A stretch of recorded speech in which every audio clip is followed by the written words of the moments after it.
ನಮಸ್ಕಾರ ಸ್ನೇಹಿತರೆ. ಪ್ರಥಮ BA ಮತ್ತು BComನವರಿಗೆ ಇಂಗ್ಲೀಷ್ನಲ್ಲಿರುವಂತಹ ಒಂದು ಇಂಪಾರ್ಟೆಂಟ್ ಚಾಪ್ಟರ್ ಅಂದರೆ ಅದು ವಿಲಿಯಂ ವರ್ಡ್ಸ್ವರ್ತ್ ಅವರು ಬರೆದಿರುವಂತಹ ದ ಡ್ಯಾಫೋಡಿಲ್ಸ್ ಅನ್ನುವಂತಹ ಈ ಪದ್ಯ ಪ್ರತಿ ವರ್ಷವೂ ಎಕ್ಸಾಮ್ಗೆ 10 or 15 ಮಾರ್ಕ್ಸ್ಗೆ ಬಂದೇ ಬರುವಂತಹದ್ದು. ರಿಪೀಟೆಡ್ ಆಗಿ ಬರ್ತಾ ಇದೆ ಹಾಗೂ ಇದು ತುಂಬ ಇಂಪಾರ್ಟೆಂಟ್ ಆಗಿದೆ ಕೂಡ. ಅದಕ್ಕಾಗಿ ಇದರದ್ದು ಅನುವಾದವನ್ನು ಕನ್ನಡದಲ್ಲಿ ನಾನಿವತ್ತು ನಿಮಗೆ ಹೇಳ್ತೇನೆ. ಸೊ ಕನ್ನಡದಲ್ಲಿ ನೀವು ಇದರ ಅನುವಾದವನ್ನು ಅರ್ಥ ಮಾಡಿಕೊಂಡು ಇಂಗ್ಲೀಷ್ನಲ್ಲಿ ನಿಮಗೆ ಬರೀಲಿಕ್ಕೆ ಸ್ವಲ್ಪ ಈಸಿ ಆಗ್ಬೋದು ಅನ್ನುವ ಉದ್ದೇಶದಿಂದ ಇವತ್ತು ಈ ವಿಡಿಯೋನ ಮಾಡ್ತಾ ಇದ್ದೇನೆ. ಹಾಗೆ ಇದನ್ನು ಬರೆದಿರುವಂತಹ ವಿಲಿಯಂ ವರ್ಡ್ಸ್ವರ್ತ್ ಅವರೇನಿದ್ದಾರೆ ಅವರು ಪ್ರಕೃತಿಯನ್ನು ತುಂಬ ಪ್ರೀತಿಸುವವರಾಗಿರ್ತಾರೆ. ಅಂದರೆ ಪ್ರಕೃತಿನ ಪ್ರೀತಿಸುವುದಷ್ಟೇ ಅಲ್ಲ, ಅದರಲ್ಲಿರುವಂತಹ ಒಂದೊಂದು ಕ್ಷಣಗಳನ್ನು ಕೂಡ ಅವರು ಅನುಭವಿಸ್ತಾರೆ. ತುಂಬ ಪ್ರೀತಿಯನ್ನು ಪ್ರಕೃತಿಯನ್ನು ನೋಡ್ತಾರೆ ಅವರು. ಹಾಗೆ ಅವರಿಗೆ ಪ್ರಕೃತಿಯ ಬಗ್ಗೆ ತುಂಬ ಕವನಗಳನ್ನು ಬರೆದಿರ್ತಾರೆ. ಪ್ರಕೃತಿ ಅಂದರೆ ಅದು ಬರೀ ನಮಗೆ ನೋಡಲಿಕ್ಕೆ ಸುಂದರವಾಗಿರುವುದಷ್ಟೇ ಅಲ್ಲ, ಅದರಿಂದ ನಮಗೆ ಕಲೀಲಿಕ್ಕೆ ಕೂಡ ತುಂಬ ಇದೆ. ಪ್ರಕೃತಿ ಅದು ತುಂಬ ನಮಗೆ ಟೀಚ್ ಮಾಡ್ತದೆ ಎನ್ನುವಂತಹದ್ದನ್ನು ಇಲ್ಲಿ ಹೇಳ್ತಾರೆ. ಹಾಗೆಯೇ ಮನುಷ್ಯ ಎಷ್ಟು ದೊಡ್ಡ ಬಿಲ್ಡಿಂಗ್ಗಳನ್ನು, ಮನೆಗಳನ್ನು, ಸುಂದರವಾದ ಕಲಾಕೃತಿಗಳನ್ನು ನಿರ್ಮಿಸಿದರೂ ಕೂಡ ಪ್ರಕೃತಿ ತಾನಾಗಿ ನಿರ್ಮಿಸಿದ ಯಾವುದೇ ಒಂದು ವಿಷಯಕ್ಕಿಂತ ಮನುಷ್ಯ ಮಾಡುವುದು ದೊಡ್ಡದಲ್ಲ ಎನ್ನುವಂತಹದ್ದನ್ನು ಇಲ್ಲಿ ಕವಿಗಳು ಹೇಳ್ತಾರೆ.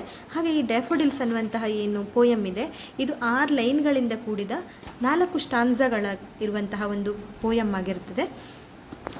ಹಾಗೆಯೇ ಈ ಅನುವಾದಕ್ಕೆ ಕನ್ನಡದಲ್ಲಿ ಅನುವಾದವನ್ನು ಹೇಳುವುದಾದರೆ, I ವಾಂಡರ್ಡ್ lonely as a cloud that floats on high over valleys and hills, when all at once I saw a crowd, a host of golden daffodils, beside the lake, beneath the trees, fluttering and dancing the breeze. ಅಂದರೆ ಅವರೇನು ವಾಂಡರ್ಡ್, ನಾನು ಅಲೆದಾಡ್ತಾ ಇದ್ದೀನಿ, ಒಬ್ಬ ಒಬ್ಬಂಟಿಗನಾಗಿ ಮೋಡದ ಹಾಗೆ ನಾನೊಬ್ಬ ಅಲೆದಾಡ್ತಾ ಇದ್ದೀನಿ ಸಮುದ್ರದ ಬದಿಯಲ್ಲಿ.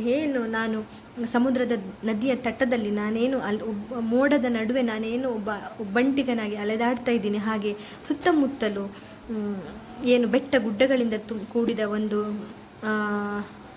ಜಾಗದಲ್ಲಿ ನಾನು ಮೋಡಗಳಂತೆ ತೇಲಾಡ್ತಾ ಇದ್ದೀನಿ. ಅಂತಹ ಸಂದರ್ಭದಲ್ಲಿ when all at once I saw A crowd, ಅಂತಹ ಸಂದರ್ಭದಲ್ಲಿ ಒಂದು ದೊಡ್ಡ ಗುಂಪನ್ನು ನಾನು ನೋಡ್ತೇನೆ. ರಾಶಿ ಇರುವಂತಹ ಒಂದು ಚಿನ್ನದ ಬಣ್ಣಗಳಿಂದ ಕೂಡಿದಂತಹ ಒಂದು ಗೋಲ್ಡನ್ ಕಲರ್ ಇರುವಂತಹ ಡ್ಯಾಫೋಡಿಲ್ಸನ್ನು ರಾಶಿಗಳನ್ನು ನಾನು ಒಂದೇ ಸಲ ನೋಡ್ತೇನೆ. ಮರಗಳ beside the lake, beneath the trees ಅಂದರೆ ಮರಗಳ ಕೆಳಗೆ ಸಮುದ್ರದ ನದಿಯ ತೀರದಲ್ಲಿ ರಾಶಿಯಾಗಿರುವಂತಹ ನಾನು ಗೋಲ್ಡನ್ ಡ್ಯಾಫೋಡಿಲ್ಸನ್ನು ನೋಡ್ತೇನೆ. ಅದು ಎಷ್ಟು ಸುಂದರವಾಗಿರ್ತದಂತೆ ಅಂದರೆ ಆ ರಾಶಿಗಳು ಒಂದೇ ಸಲ ಒಂದು ಕಡೆಯಿಂದ ಇನ್ನೊಂದು ಕಡೆಗೆ ಅಲ್ಗಾಡ್ತಾ ಇರ್ತವೆ.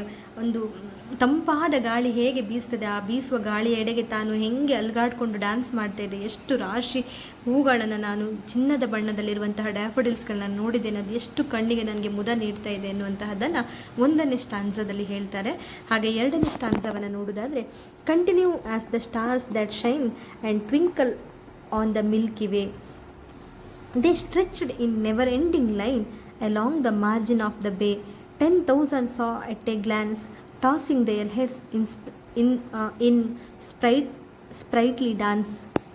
ಆಕಾಶದಲ್ಲಿ ನಕ್ಷತ್ರಗಳು ಹೇಗೆ, ಸ್ಟಾರ್ಗಳು ಹೇಗೆ ಹೊಳಿತಾ ಇರ್ತವೋ, ಶೈನ್ ಆಗ್ತಾ ಇರ್ತವೋ.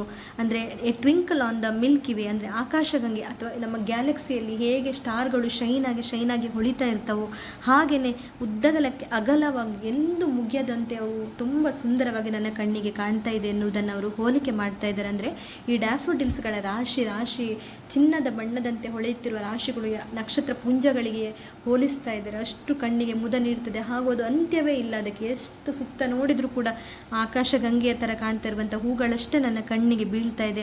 ಅಷ್ಟು ಉದ್ದಕ್ಕೆ ಅಗಲವಾಗಿ ಹೊರಳ್ಕೊಂಡಿದೆ. Along the margin of the bay ಅಂದರೆ ಏನು, ಕೊಲ್ಲಿ ಅವರಿರುವಂಥದ್ದು ಪ್ಲೇಸ್ ಇಂಗ್ಲೆಂಡ್ ಆಗಿರ್ತದೆ. ಅಂದರೆ ಕೊಲ್ಲಿ along the margin of the bay ಅಂದರೆ ದಡದ ಅಂಚಿನಲ್ಲಿ ಆ ಕೊಲ್ಲಿಯ ಉದ್ದಗಲಕ್ಕೂ ಅದು ಹರಡ್ಕೊಂಡಿದೆ. 10,000 saw at a glance ಅಂದರೆ 10,000 saw at a glance ಅಂದರೆ ಒಂದು ನೋಟಕ್ಕೆ ನಾನು ಒಂದು ಹೂವಲ್ಲ 10,000 ಹೂಗಳನ್ನು ಕೂಡ ನಾವು ಒಂದೇ ಒಂದು ದೃಷ್ಟಿಯಲ್ಲಿ ನೋಡ್ಬೋದು. ಅಷ್ಟೊಂದು ಹೂಗಳಿದೆ. Tossing their heads and sprightly dance ಅಂತ ಅವು ತನ್ನ ತಲೆಗಳನ್ನು ಆ ಕಡೆ ಈ ಕಡೆ ತಲೆಗಳನ್ನು ಕುಣಿಸ್ತಾ ಇವೆ. ತುಂಬ ಸುಂದರವಾಗಿ ಡ್ಯಾನ್ಸ್ ಮಾಡುವ ತರಹ ಅದು ಕಾಣ್ತಾ ಇದೆ ಆ ಹೂಗಳ ರಾಶಿ ಎನ್ನುವುದನ್ನು ಅವರು ಈ ಸ್ಟಾನ್ಝಾದಲ್ಲಿ ಹೇಳ್ತಾರೆ. ಹಾಗೆ 3rd ಸ್ಟಾನ್ಝಾ ನೋಡೋದಾದರೆ, the waves beside them danced but they outdid the sparkling waves in glee, a poet could not be gay in such a jocund company.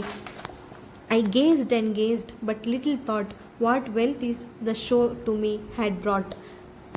ಅಂದರೆ ಅಲೆಗಳೆಲ್ಲವೂ ಹೇಗೆ ಸಮುದ್ರದಲ್ಲಿ ಅಲೆಗಳು ಕೂಡ ಸಮುದ್ರದಲ್ಲಿ ಡ್ಯಾನ್ಸೇ ಮಾಡೋದು, ಅಂದರೆ ಅವು ಹಿಂಗೆ ಅಲೆಗಳು ಹೇಗೆ ಬೆಳಗ್ತಾ ಹೇಗೆ ಡ್ಯಾನ್ಸ್ ಮಾಡ್ತವೆ ಸಮುದ್ರದಲ್ಲಿ, ಅದು ಕೂಡ ನೋಡಲಿಕ್ಕೆ ತುಂಬ ಸುಂದರವಾಗಿದೆ. ಆದರೆ ಈ ಅಲೆಗಳನ್ನು ಮಾಡುವ ಏನು ಡ್ಯಾನ್ಸ್ ಇದೆ ಅದನ್ನು ಮೀರಿಸಿ ಈ ಡ್ಯಾಫೋಡಿಲ್ಸ್ಗಳು ಡ್ಯಾನ್ಸ್ ಮಾಡ್ತೇವೆ. ಡ್ಯಾಫೋಡಿಲ್ಸ್ಗಳು ಆ ಅಲೆಗಳನ್ನೇ ಸೋಲಿಸಿ ಅವು ಅಷ್ಟು ಅದಕ್ಕಿಂತ ಸುಂದರವಾಗಿ ನಮ್ಮ ಕಣ್ಣಿಗೆ ಮುದ ನೀಡ್ತವೆ. ಯಾವುದೇ ಒಬ್ಬ ಕವಿಗೆ ಇದಕ್ಕಿಂತ ಸುಖ ಬೇರೆ ಏನಿದೆ, ಅಂದರೆ ಅಂದರೆ ಸಂತೋಷ ಆಗಿರ್ತದೆ. A poet could not B, ಇದನ್ನು ನೋಡಿ ಯಾವ ಒಬ್ಬ ಕವಿಯು ಕೂಡ ಸಂತೋಷವಾಗದೇ ಇರಲಾರ. ಇಂತಹ ಒಂದು ಆಹ್ಲಾದಕರವಾದ ಸುಂದರವಾದ ರಾಶಿ ತಾಣಗಳ ಒಂದು ಕಂಪನಿ ನಮಗೆ ಸಿಗುವಾಗ ನಾವು ಅದನ್ನು ನೋಡಿ ಸಂತೋಷದಿಂದ ಇರದೇ ಇರುವಲ್ಲಿ ಸಾಧ್ಯವೇ ಇಲ್ಲ ಎನ್ನುವುದನ್ನು ಇಲ್ಲಿ ಕವಿ ಹೇಳ್ತಾರೆ. I gazed and gazed but little thought what waves the show to me brought. ಅಂದರೆ ನಾನು ಎಷ್ಟು ಮತ್ತೆ ಪದೇ ಗಮನವಿಟ್ಟು ಇದನ್ನೆಲ್ಲ ನೋಡಿದಾಗ ನನಗೆ ಅನಿಸುತ್ತೆ ಇದಕ್ಕಿಂತ ಒಂದು ಸಮೃದ್ಧಿಯಾಗಿರುವಂತಹದ್ದು ನನಗೆ ಬೇರೆ ನೋಡಲಿಕ್ಕೆ ಏನಿದೆ, ಇಂತಹ ಒಂದು ಸಮೃದ್ಧಿಯನ್ನು ನೋಡಲಿಕ್ಕೆ ನನಗೆ ಸಿಕ್ಕಿತಲ್ಲ ಎನ್ನುವಂತಹ ಒಂದು ಅವರಿಗೆ ಸಂತೋಷದ ಭಾವನೆ ಮೂಡ್ತದೆ. ಹಾಗೆ ನೆಕ್ಸ್ಟ್ ಲಾಸ್ಟ್ ಕೊನೆಯ ಸ್ಟಾನ್ಸವನ್ನು ನೋಡೋದಾದರೆ, for often when on my couch I die in vacant or in my pensive mood they flash upon that inward eye which is the bliss of solitude and then my heart with pleasure fills and dances with the daffodils. ಅಂದರೆ ಆವಾಗವಾಗ ಎಲ್ಲಾದರೂ ನಾನು ನನ್ನ bed ಮೇಲೆ ಮಲ್ಕೊಂಡು ಏನಾದರೂ ನನಗೆ ಬೇಜಾರಾದಾಗ, ಒಂದೇ ಥರ ಇರಲ್ಲ ಮನುಷ್ಯನ ಮನಸ್ಥಿತಿ ಯಾರದ್ದಾದ್ರೂ, ಯಾವಾಗಲಾದರೂ ನನಗೆ ಬೇಜಾರಾಗಿ ನನ್ನ ಕೌಚ್ ಅಂದರೆ ಬೆಡ್ ಅಲ್ಲೇ ನಾನು ಮಲ್ಕೊಂಡಿರ್ತೇನೆ ಅಥವಾ ಹೀಗೆ ಅದ್ರ ಮೇಲೆ ಉರುಳಾಡ್ಕೊಂಡಿರುವಾಗ ನನಗೆ ಏನೋ ಒಂದು ನಾನೊಬ್ಬನೇ ಬೋರ್ ಆದಾಗ ಅಥವಾ ನನಗೊಬ್ಬನಿಗೆ ಪೆನ್ಸಿವ್ ಮೂಡ್ ಅಥವಾ ಬೇಜಾರಾದಾಗ ಅಥವಾ ನನ್ನ ಮನಸ್ಸಿಗೇನೋ ಅಸಮಾಧಾನ ಇದ್ದಾಗೆಲ್ಲವೂ ನನಗೆ ಈ ಫ್ಲ್ಯಾಶ್ ಆಗಿ ಹೋಗ್ತದೆ, ನನ್ನ ಕಣ್ಣು ಮುಂದೆ ಬಂದು ಹೋಗ್ತದೆ. ಈ ಡ್ಯಾಫೋಡಿಲ್ಸ್ಗಳ ಒಂದು ಸುಂದರವಾದ ತಾಣ ನನ್ನ ಕಣ್ಣಿಗೆ ನೆನಪಾಗ್ತದೆ. ಅವು ಹೇಗೆ ನನಗೆ ನೆನಪಾಗ್ತದೆ ಆಗ ಅವರು ಆ ಹೂಗಳ ರಾಶಿ ಏನಿದೆ ಅದಂತೂ ತರಹ ನನ್ನ ಮನಸ್ಸಿಗೆ ಸಮಾಧಾನವನ್ನು, ಬ್ಲಿಸ್, ಒಂದು ಆನಂದವನ್ನು ನನಗೆ ಕೊಡ್ತದೆ. ನನ್ನನ್ನು ಅಸಮಾಧಾನದಿಂದಿರುವಂತಹ ನನ್ನ ಮನಸ್ಸಿಗೆ ಒಂದು ನೆಮ್ಮದಿಯನ್ನು ಅದು ಕೊಡ್ತದೆ. And then my heart with pleasure feels. ನನಗೆ ಮತ್ತೆ ನನ್ನ ಮನಸ್ಸಿಗೆ ಮತ್ತೆ ಎಲ್ಲ ನೋವುಗಳು ಮಾಯವಾಗಿ ನನ್ನ ಮನಸ್ಸಿಗೆ ಒಂಥರ ಆಹ್ಲಾದಕತೆ ತುಂಬಿಕೊಳ್ತದೆ.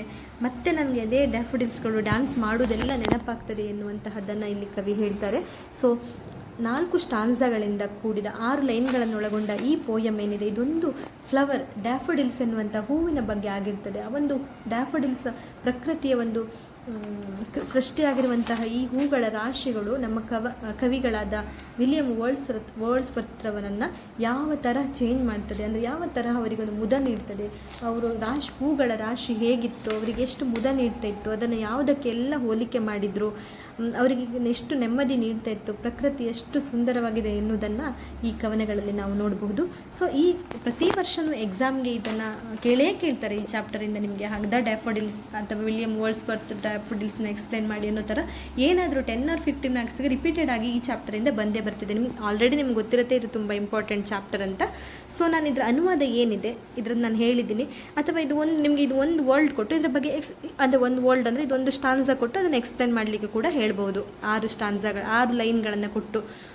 ಸೊ ಇದನ್ನು ನೀವು ಆವಾಗ ಈಗ ನಿಮ್ಮ ಕನ್ನಡದಲ್ಲಿ ನಾನೇನು ಅನುವಾದ ಎಕ್ಸ್ಪ್ಲೇನ್ ಮಾಡಿದ್ದೇನೆ ಅದನ್ನು ನಿಮಗೆ ಬರೀಲಿಕ್ಕೆ ಸಾಧ್ಯ ಇದ್ದರೆ ನೀವು ಕನ್ನಡದಲ್ಲಿ ಅರ್ಥ ಮಾಡ್ಕೊಂಡದನ್ನು ನಿಮ್ಮದೇ ಅರ್ಥ ಆದ ರೀತಿಯಲ್ಲಿ ಇಂಗ್ಲೀಷಲ್ಲಿ ನೀವು ಎಕ್ಸ್ಪ್ಲೇನ್ ಮಾಡ್ತಾ ಹೋಗಿ. ಬ್ರೀಫಾಗಿ ಅವರು ಎಷ್ಟು ಮಾರ್ಕ್ಸ್ಗೆ ಕೊಟ್ಟಿದ್ದಾರೆ ಅದರ ಪ್ರಕಾರ ನೀವು ಅದಕ್ಕೆ ಪೇಜ್ ತುಂಬಿಸ್ತಾ ಹೋಗಬೇಕು.